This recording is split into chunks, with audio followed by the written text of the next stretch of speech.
So actually ఒకలా చూస్తే ఈ తొలిచి మన్ని తినేసే గిల్ట్ మీరు అనేది ఒక వర్గంలో ఉండేవాళ్ళు అంటే మిడిల్ క్లాస్లో ఉండే వాళ్ళకే ఎక్కువ వర్తిస్తుంది. ప్రిడామినెంట్లీ ఎక్కువ ఉంటుంది. ఎందుకంటే మీకు స్ట్రెంగ్త్ ఉన్నప్పుడు ఉండదు.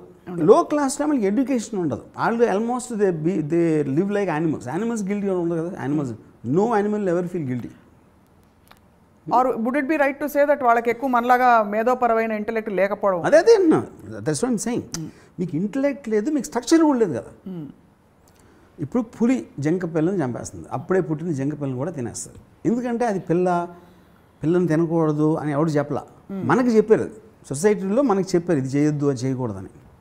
So all are emotions which are compassion అనే ఎమోషన్ అయితే ఉందో అది artificially bred emotion for society sake. అది అంటే to keep the fabric of society అనేది పనిచేయదు అది లేకపోతే, కంపాషన్ అనేది లేకపోతే. యానిమల్ వరల్డ్లో లేదు కాబట్టి గిల్టీ ఫీల్ అవ్వదు.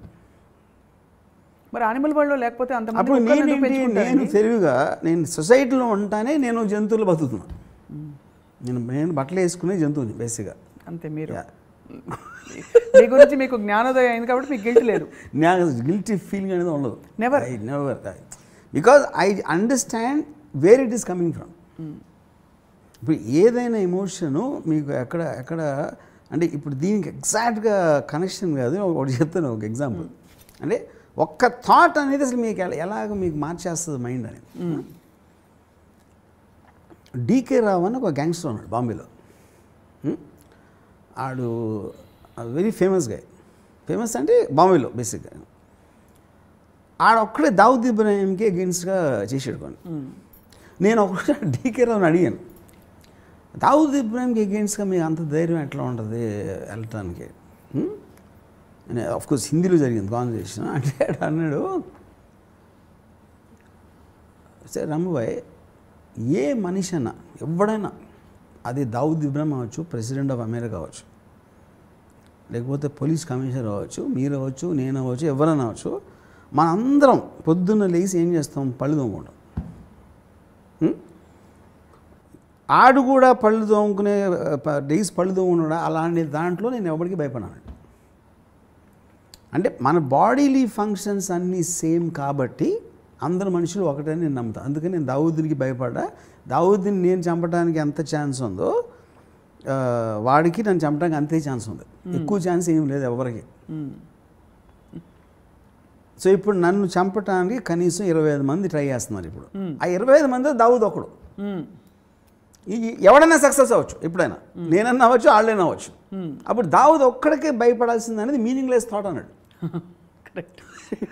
అది మీకేంటి ఇది ఈ సందర్భంలో ఏం చెప్పానంటే, సో బేసిక్గా మీకు ఏదైతే మీరు ఎవరికో ఏదో చేసాం నా మూలన ఇలా జరిగిందని ఫీల్ అవుతున్నారో, మీరు చేయటానికి దానికి వచ్చిన కారణం ఏంటి? ఫస్ట్ ఆఫ్ ఆల్ ఇప్పుడు సపోజ్ నేను పెళ్లి చేసుకున్నా ఒక అమ్మాయి, నేను భార్య, తర్వాత నాకు ఎవరు అమ్మాయి కనిపించింది. ఆ అమ్మాయితో నేను మళ్ళీ ప్రేమలో పడ్డా.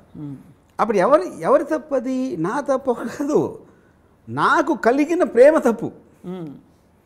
ఇప్పుడు ఆ ప్రేమని నేను కంట్రోల్ చేయలేనా? నేను కంట్రోల్ చేసుకోలేకపోతున్నా కదా.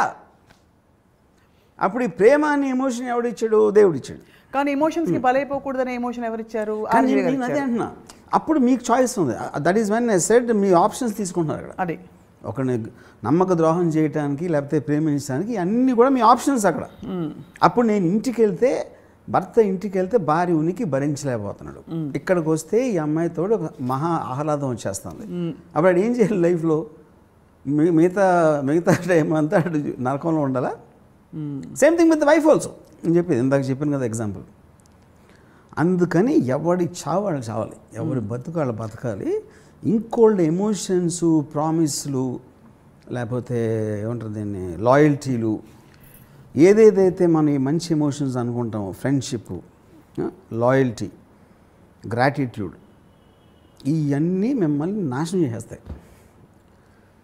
వాటిని జయించిన రోజు మీకోసం బతుకుతారు, మీ హ్యాపీనెస్ కోసం బతుకుతారు, మీ స్వార్థం కోసం బతుకుతారు.